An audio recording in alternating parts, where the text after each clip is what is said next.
ඉතින් ආයිබෝන් සුබ දවසක් කියලා ප්‍රාර්ථනා කරනවා ඔයාලා හැමෝටම.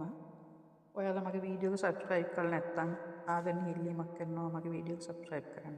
එහෙනම් අපි වීඩියෝ එකට යමු.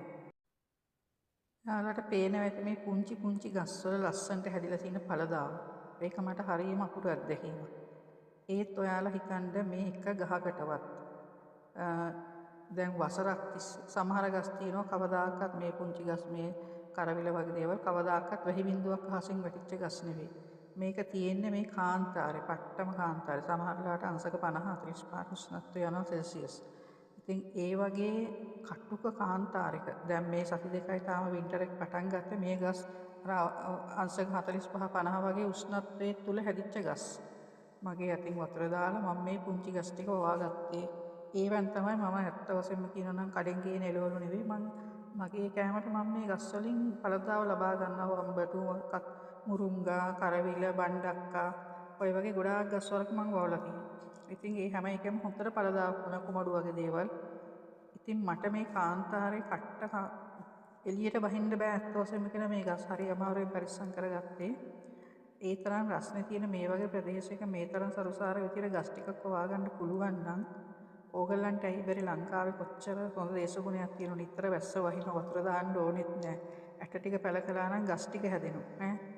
ඔය shopping bag එකක් අරන් කඩවල් වලට ගිහිල්ලා එළවලු 250ක් අරන් ඇවිල්ලා වස විසත් එක්ක කාලා අතේ තියෙන සල්ලි ටිකක් නාස්ති කරගන්න කී.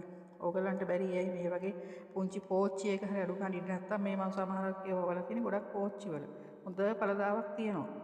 ඉතින් ලංකාවේ අපිට කොච්චර මේ පහසුකමක් තියෙනවද ඒ කරගන්න. ඒ දේ අපි කරගන්නේ නැත්තේ ඇයි?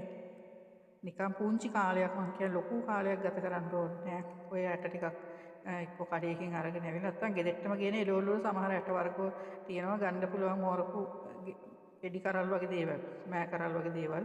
ඉතින් එහෙම අරගෙන පුංචියට හරි මම කියන්නේ වත්තේ නිකන් චොපින් බෑග් අර පොඩි අර කළු පාට බෑග් තියෙන ඒ බෑග් එකකට හරි දාලා පස් ටිකක් දාලා එක පොඩි කාලේ ඒකට ගත වෙන්නේ.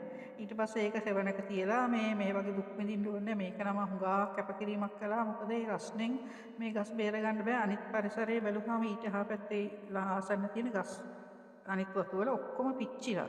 මට ඕන වීඩියෝ එකක් වල දාන්න පුළුවන්. ඒ පිච්චිච්ච ප්‍රදේශ කොහොමද කියලා හිතා ගන්න බෑ. ඒ තරම් කටුකයි.